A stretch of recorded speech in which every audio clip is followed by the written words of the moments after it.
France, November 1944.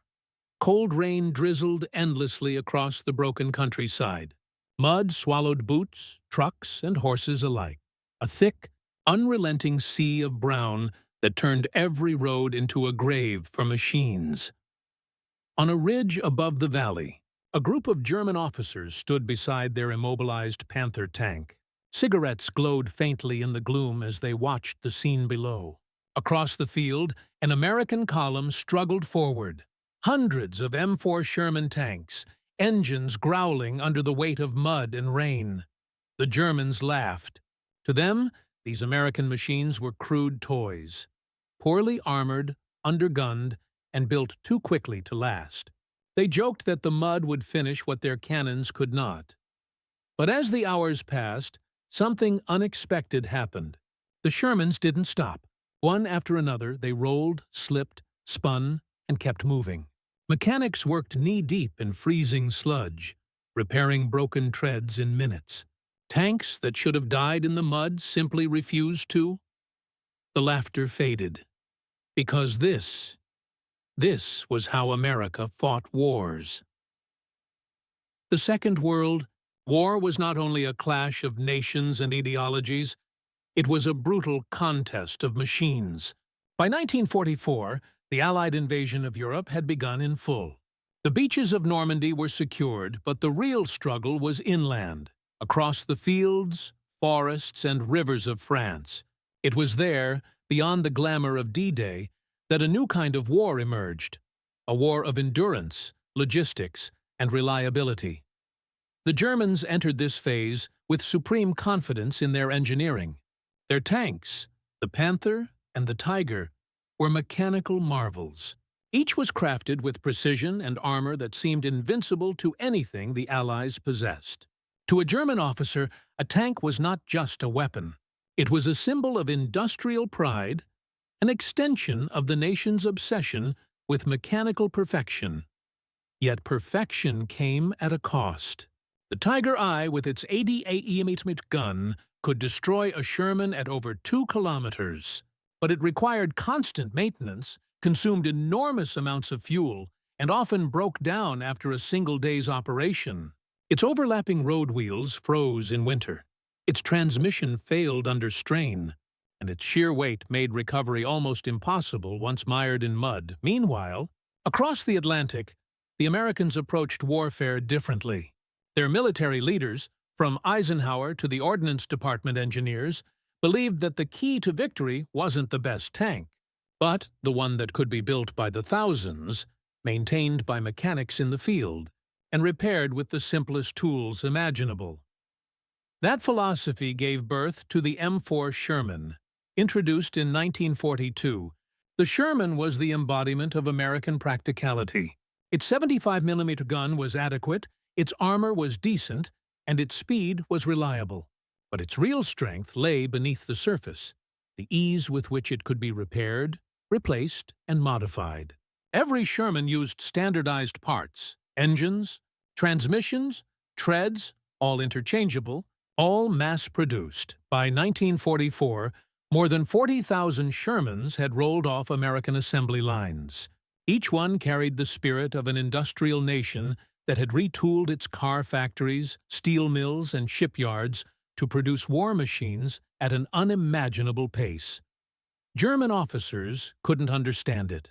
They looked at the Sherman's thin armor, its high profile, its relatively small gun, and laughed. To them, it was proof that Americans didn't understand tank warfare.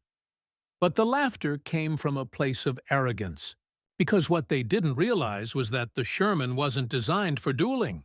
It was designed for moving. It was designed for staying alive. It was a tank meant not for glory, but for momentum. And in war, momentum was everything. As the Allied advance pushed deeper into France, this philosophy began to show its worth. The roads were few, the bridges destroyed, and the fields turned into quagmires after weeks of rain. German panzers, superior on paper, sat crippled for lack of spare parts or fuel. American mechanics, meanwhile, worked miracles in the mud.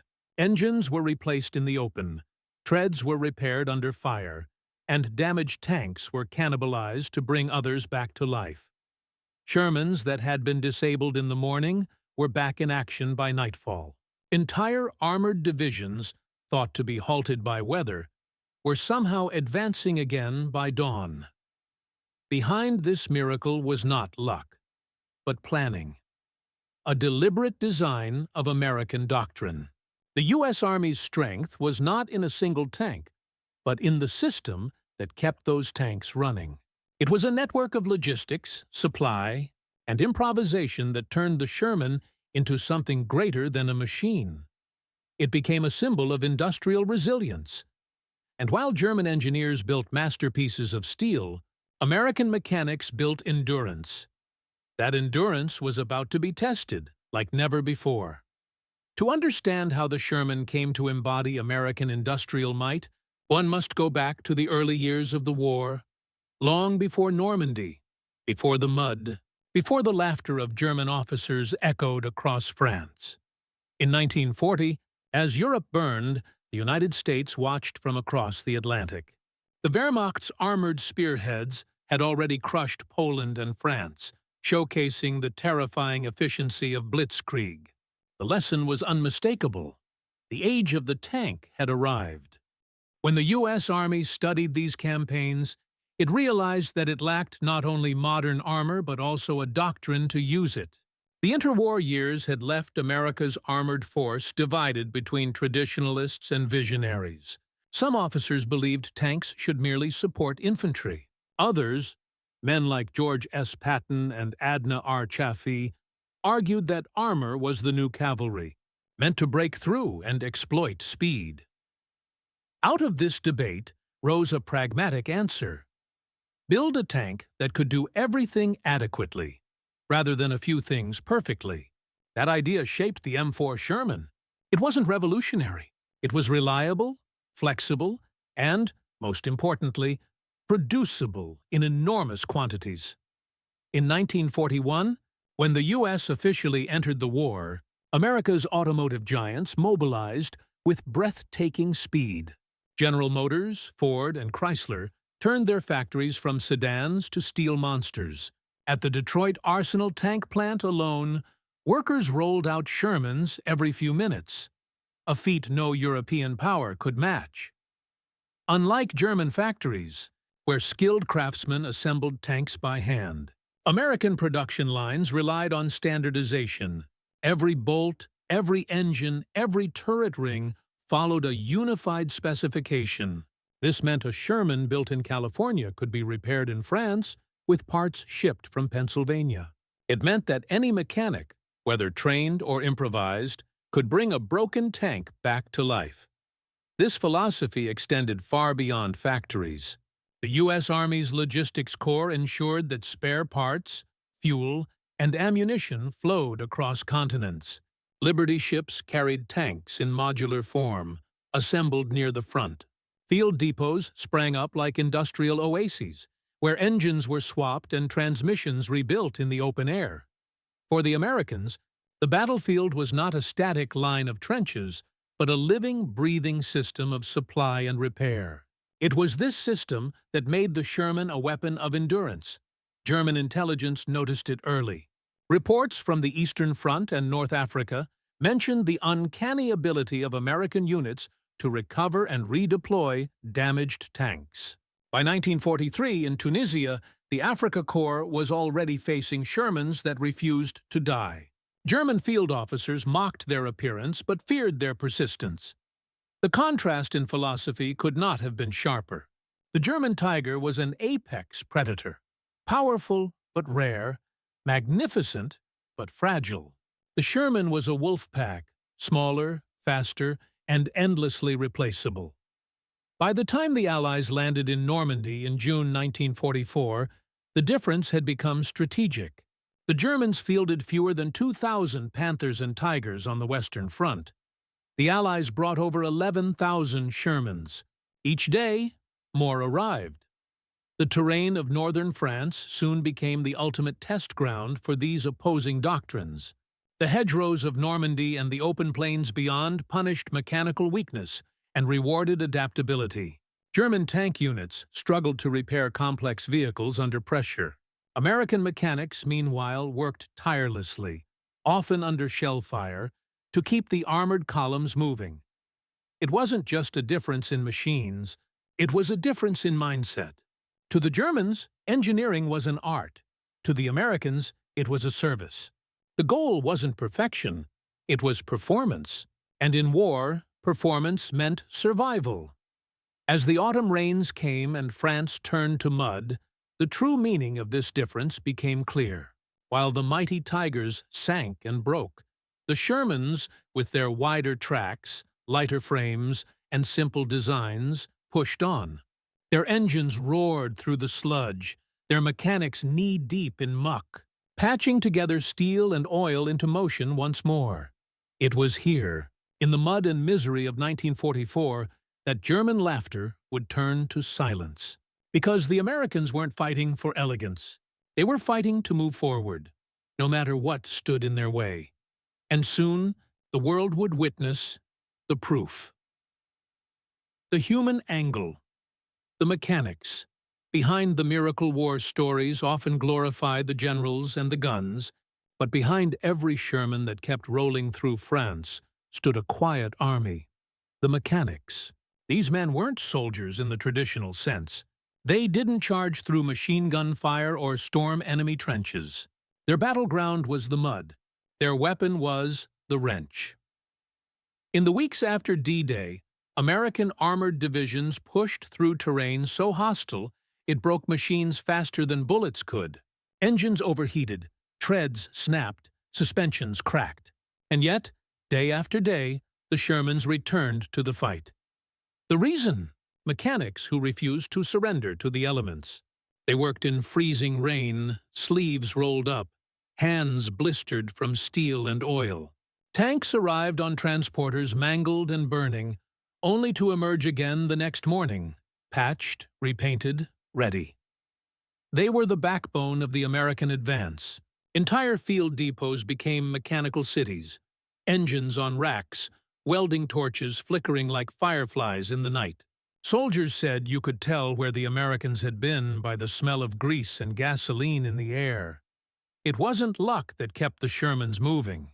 It was the doctrine of field repairability, a concept so deeply embedded in the U.S. Army's mindset that spare parts traveled almost as fast as ammunition, while German repair units struggled to fix complex transmissions and specialized armor. American mechanics swapped out entire powertrains in the open, using cranes made from scavenged timber. The difference was night and day. One army admired mechanical purity, the other mastered improvisation. And it was this human resilience, the quiet determination of ordinary men, turning broken steel into power again, that made the Sherman unstoppable. The tactical angle? The power of mobility. German tank commanders believed in the duel, in meeting an enemy head-on and outgunning him. American doctrine believed in movement. From the start, the U.S. Army designed the Sherman not as a duelist, but as part of a combined arms team. Infantry, artillery, and air power worked together to exploit what the Sherman did best: move fast, hit hard enough, and keep going. Where the Tiger and Panther required carefully chosen ground, the Sherman thrived on unpredictability. Its lighter frame allowed it to cross bridges that would collapse under a Panther's weight. Its wider tracks gave it better traction in mud. And when one broke down, which they inevitably did, recovery crews could haul it out within hours. Mobility was more than speed. It was adaptability. Shermans were fitted with bulldozer blades to clear debris, Calliope rocket launchers to blast fortified positions, and even flotation screens for amphibious assaults. No other tank in the war changed roles so easily. German commanders couldn't comprehend it. They expected tanks to be purpose-built for specific missions. The Americans treated theirs like platforms. One foundation, endless possibilities. By late 1944, This philosophy had turned into a strategic advantage. Patton's Third Army was a storm of motion, advancing across Europe at a pace that stunned both friend and foe. His tanks didn't win by firepower alone. They won by never stopping. Every mile gained was a testament to the Sherman's mechanical reliability and the logistical machine behind it. The Germans had the better gun. The Americans had the better system. And that system, one of repair, refuel, redeploy, would prove deadlier than any cannon. The technological angle. Simplicity as superiority in the race for battlefield dominance. The Germans pursued complexity. The Americans pursued efficiency. The Sherman's brilliance wasn't hidden in advanced technology. It was in the simplicity of design. Its radial gasoline engine, adapted from aircraft use, was rugged and easy to maintain. Its transmission could be replaced in the field. Its suspension, the vertical volet spring system, absorbed rough terrain without breaking down. Where the Tiger demanded master mechanics and precision parts, the Sherman invited adaptation. Crews customized their tanks with improvised armor, sandbags, and logs. Engineers created variants for every purpose: recovery tanks, mine-clearing tanks, flamethrowers, bridge layers. Standardization turned innovation into a weapon. If a new improvement worked on one Sherman, it could be applied to thousands overnight. Factories back home could modify blueprints without halting production, something the Germans never managed with their over-engineered machines. This made the Sherman more than a vehicle. It was a modular system, a living organism that evolved with the war itself. By contrast, German tank production was crippled by specialization. Each model required unique parts, unique tools, and highly trained labor. The results were beautiful machines. But in a war of attrition, beauty broke. The American system, imperfect as it was, survived the chaos. Shermans could be rebuilt faster than Panthers could be designed. For every Tiger rolling off a German line, 10 Shermans emerged from American factories, each one easier to maintain, each one ready to roll into battle. That was the secret. Not brilliance, not superiority, but relentless, efficient functionality.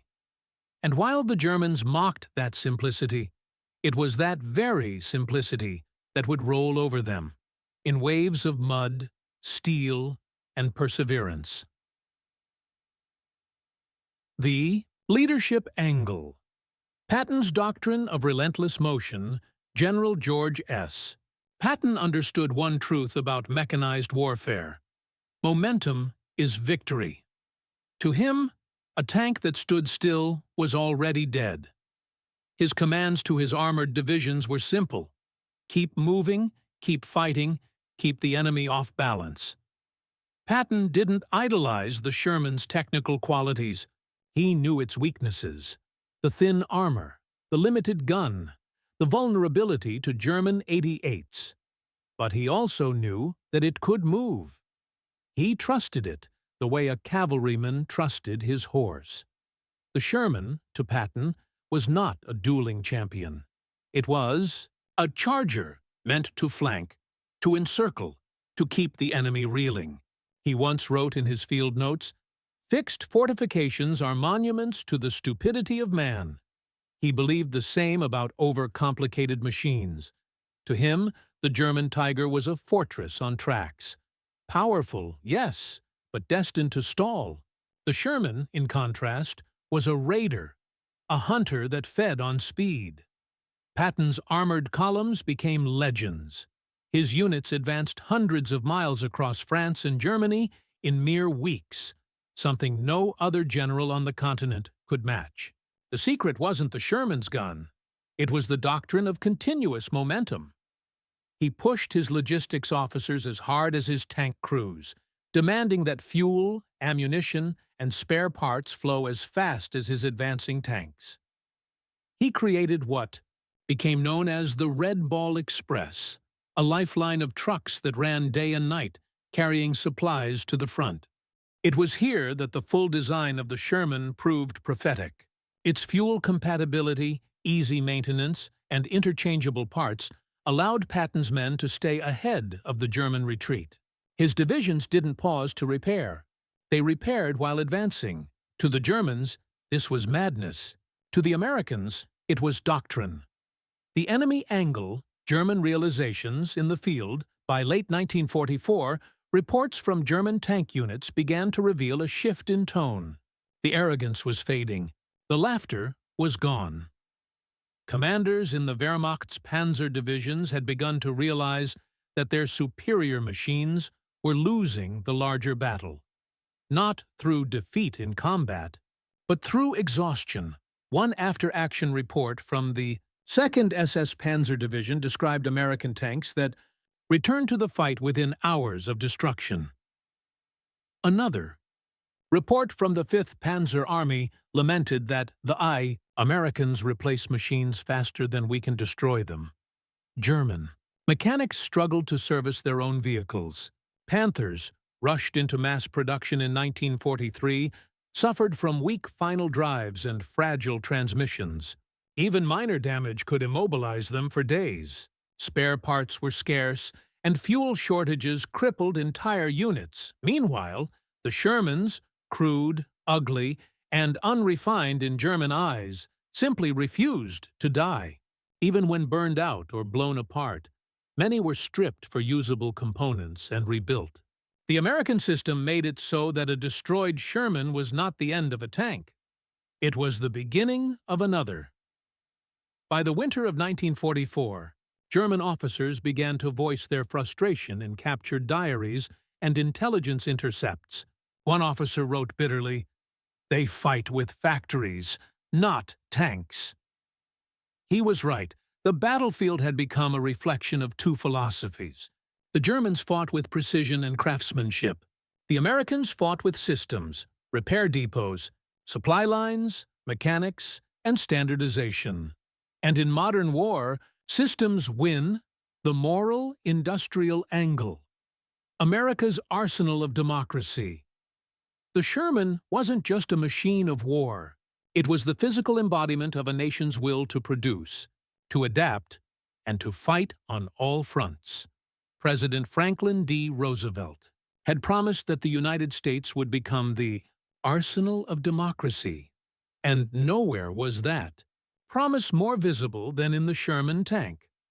Across the country, factories worked around the clock. Steel from Pittsburgh, engines from Detroit, optics from Massachusetts, all converged into one standardized design that could be built faster than it could be destroyed. For every German engineer who obsessed over tolerances, there were thousands of American welders, riveters, and machinists who believed that good enough and on time was better than perfect and too late. This moral confidence, this belief in collective effort, became a weapon in itself. The Sherman was not designed by one genius. It was built by millions of ordinary hands. Farmers' sons who had never seen a tank before were now driving them into battle. Factory workers who once built tractors now assembled instruments of liberation.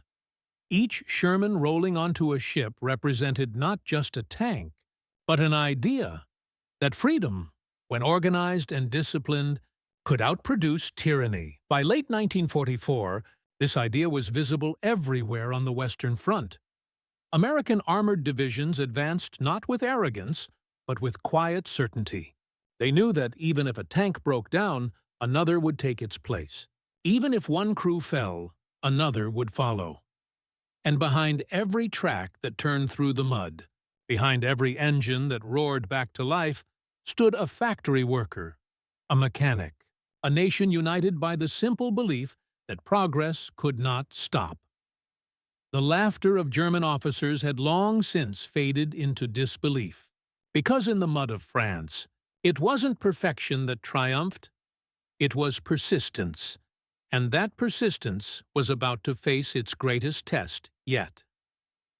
The rains came early in the autumn of 1944. France, once a sunlit patchwork of wheat and stone villages, turned into an endless expanse of mud. Tanks sank to their hulls, trucks spun helplessly, even horses collapsed in the fields. For most armies, this was the season of stillness, the time when engines froze and wheels stopped turning. But for the Americans, it was only another problem to solve. In the heart of this chaos, the 4th Armored Division, under General George Patton, pressed toward the Moselle River. The German defenders believed the mud would halt the offensive. Their Panthers and Tigers, built for power, struggled to maneuver on the soaked terrain. Entire platoons sat immobilized, their engines choking under the weight of their own design. Then came the sound that would haunt German officers for months: the low, steady rumble of Sherman engines cutting through the rain. American columns advanced through conditions that should have stopped them cold. The Shermans slipped, skidded, and swayed. But they moved. Mechanics followed close behind, repairing thrown tracks on the spot. Tank crews carried spare bogie wheels strapped to the hulls, ready to replace a failure within minutes. The battlefield itself had become an open-air workshop. One observer from the 37th Tank Battalion recalled, "If we couldn't drive it, we fixed it. If we couldn't fix it, we built a new one from the wreck next to it." German scouts reported with disbelief that American tanks, once thought immobilized, were back in formation the next morning. What the Germans didn't grasp was that the U.S. Army didn't rely on perfect machinery. It relied on systems of men. Behind every tank company trailed convoys of fuel, spare parts, and field depots capable of resurrecting an entire armored division overnight. Patton's men embodied his creed: speed over stagnation.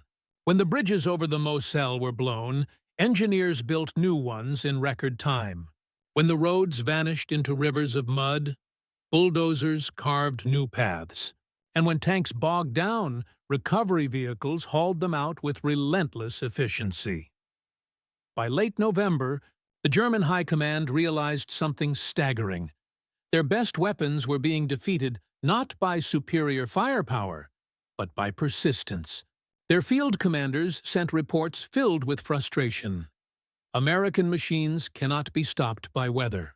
Their mobility is unnatural.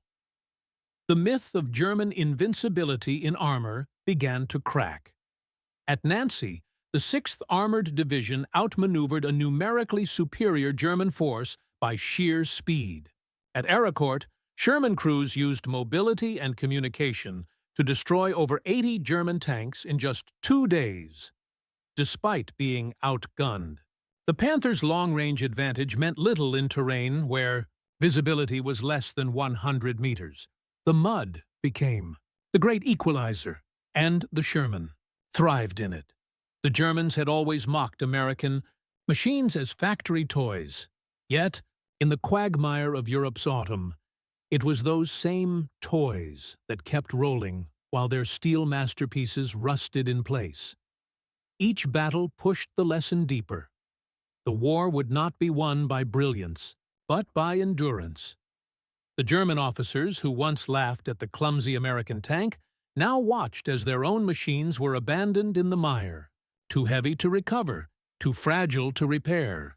By December, their laughter was gone, replaced by silence and by the growing awareness that something fundamental had shifted in the balance of the war. Because the mud, which had once been Germany's ally, had become America's proving ground. And the true test of endurance, the one that would decide the fate of the Western Front, was about to begin in the frozen forests of the Ardennes. Ardennes Forest, December 1944. Snow fell in heavy silence, covering the wrecks of burned-out tanks and shattered trees. The German army, cornered yet desperate, launched one last gamble. Operation Watch on the Rhine, better known to history as the Battle of the Bulge. It was Hitler's final attempt to break the Allied line and seize Antwerp, splitting the Western Front in two. The offensive struck with terrifying force. hundreds of tanks and armored vehicles poured into the Ardennes, taking the Allies by surprise. Fog grounded the Allied air forces, cutting off their greatest advantage. For a moment, the tide seemed to turn. But where others saw chaos, the Americans saw another challenge to overcome. In the early days of the battle, the roads vanished under snow and ice. Supply convoys froze in place. Temperatures plunged to 20 degrees. German armored spearheads, Tiger IIs, Panthers, and Stugs, pressed deep into American lines. To many observers, it looked like a disaster in motion. Yet, again, the Sherman tank and the men who maintained it would decide the outcome. In Bastogne, surrounded and outnumbered, American forces held their ground. Shermans, coated in frost, idled in narrow streets. Engines running constantly to keep oil from freezing. Mechanics used torches to thaw fuel lines, rebuilt engines in snowdrifts, and scavenged from wrecks to keep the line alive. Every night, the sound of hammering echoed across the frozen town, men working by lantern light to bring crippled machines back to life. Meanwhile, Patton's Third Army turned north, executing one of the fastest winter maneuvers in modern history. Within days, his armored columns, spearheaded by hundreds of Shermans, advanced over terrain the Germans thought impassable. The secret was preparation.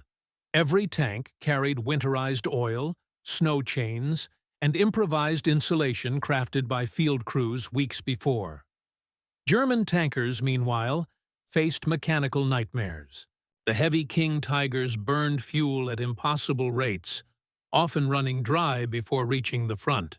Their engines froze solid overnight. Mechanics lacked parts, tools, or even proper shelter to service them. Dozens of German tanks were abandoned, not because of battle damage, but because they simply could not move. The Americans, by contrast, moved constantly. In the bitter cold, logistics units worked miracles once again. The Red Ball Express, already legendary, adapted to icy roads, chaining every tire, rerouting every convoy, and driving non-stop to supply the counterattack. It was this web of relentless motion, trucks, tanks, mechanics, and repair crews, that turned the tide of the Ardennes. On December 26, 1944, Patton's lead units broke through to Bastogne. The encirclement was lifted. Shermans rolled into the snow-choked streets, engines roaring, their tracks grinding through the wreckage of the German advance. For the Wehrmacht, it was the end of illusion. The offensive that was meant to divide the Allies had instead shattered Germany's last reserves. The Tiger IIs that had once terrified Allied tankers now lay crippled by the roadside. Mechanical corpses, frozen in place. Captured German officers were astonished by what they saw. Rows of Shermans idling in the snow, being fueled, repaired, and redeployed, all within hours. One prisoner later remarked, "They fight as if their machines cannot die." He wasn't far from the truth. The Battle of the Bulge marked the moment when the world finally understood what had been unfolding all along, that America's strength lay not in perfection, but in production and perseverance. Every tank that moved forward was a testament to a system that never stopped, an industrial organism that stretched from the steel mills of Pennsylvania to the frozen woods of Belgium. The laughter that had once greeted the Sherman's arrival was long gone. In its place stood respect, and, in the hearts of German officers, something closer to dread. Because they now knew, even when nature itself turned against them, mud, snow, rain, or ice, the Americans would keep coming, and the Shermans would keep rolling. The battle ended in January 1945.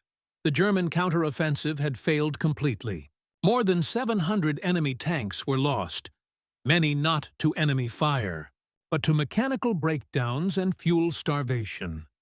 The Shermans, though bloodied and battered, kept moving east. They were no longer underestimated.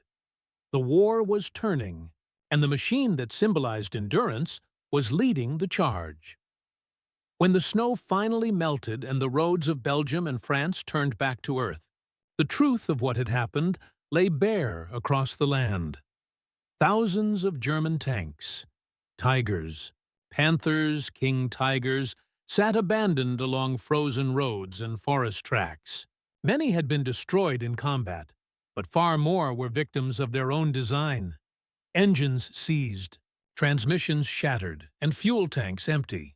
In contrast, the American armored columns, battered, scarred, but mobile, pushed forward relentlessly. The M4 Sherman, the machine so often mocked as inferior, had done something no one expected. It had endured everything. In the weeks after the Battle of the Bulge, Allied intelligence officers conducted field inspections of captured and destroyed German vehicles. The findings were stark. German tanks that looked invincible on paper had proven disastrously unreliable in the field. Spare parts were almost impossible to obtain. Many units had cannibalized one-third of their vehicles just to keep the rest running. A U.S. Army Ordnance report summarized the contrast succinctly. The German tanks are excellent weapons when they run. Ours run. That sentence, simple, factual, devastating, encapsulated the entire war of machines. For all the fear that the Tiger had inspired, it was the humble Sherman that carried the Allies across Europe. From Normandy to the Rhine, the same pattern repeated. German mechanical superiority defeated by American logistical reality. Captured German officers, interviewed after the war, admitted their astonishment. One, Oberstleutnant Karl Rothenburg, a veteran of the 2nd Panzer Division, remarked, "We destroyed hundreds of your tanks, but they always came back. Ours did not." He wasn't exaggerating. The United States could replace a destroyed Sherman in less than 2 weeks, sometimes sooner. Germany, strangled by Allied bombing and fuel shortages, could barely produce replacements at all. The battlefield statistics tell a clear story. Shermans produced over $49,000. Panthers and Tigers combined. Around 8,500 average repair time for a Sherman. Less than 24 hours in the field. Average operational downtime for a Tiger. Up to 10 days. But the numbers only tell part of the story. The real difference was psychological. By 1945, American tank crews had developed an unshakable faith in their machines and their mechanics. They knew that even if they were hit, even if their vehicle broke down, the Army would get them back into the fight. That trust, between men and machine, between front line and factory, became one of the most decisive factors in the Allied advance. Meanwhile, German morale eroded. Panzer crews often abandoned intact vehicles rather than risk immobility. The once feared German armored divisions, the spearhead of Blitzkrieg, were now reduced to defensive remnants, crippled by lack of support. As the Allies crossed the Rhine in March 1945, the final stage of the tank war was already decided. The Sherman, that mass-produced workhorse of democracy, was rolling over the remnants of an empire built on over-engineering and arrogance. The war had proven a harsh truth.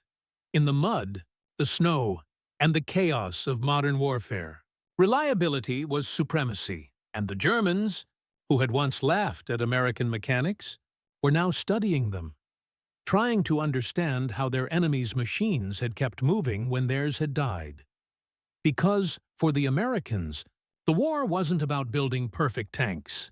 It was about building tanks that could be fixed. That was the real genius of the Sherman. Not its gun, not its armor, but the hands that kept it alive. And in those hands, the tide of history had turned. As the American columns rolled across Germany in the spring of 1945, the Sherman tank had become more than a weapon.